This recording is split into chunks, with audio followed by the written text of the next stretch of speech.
can we overload the main method in Java? You can see with the practical, I have defined the 3 main methods. You can see here it is throwing the errors, compile time errors, because we can overload the main method in Java by differentiating the parameter list or parameter type. So I'm removing the parameter here. I'm changing the parameter type here and making it int x. I'm printing here x here overloaded main method.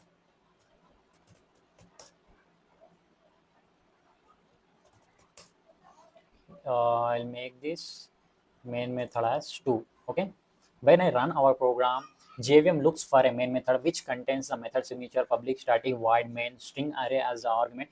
So when I run the program, it is printing overloaded main method. It is not printing overloaded main method 2. All the methods are executed based on the call.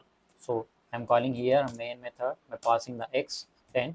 I'm running the program. You can see here it is printing overloaded main method and printing this one. Means all the methods are executed based on the call except the main method. That's it.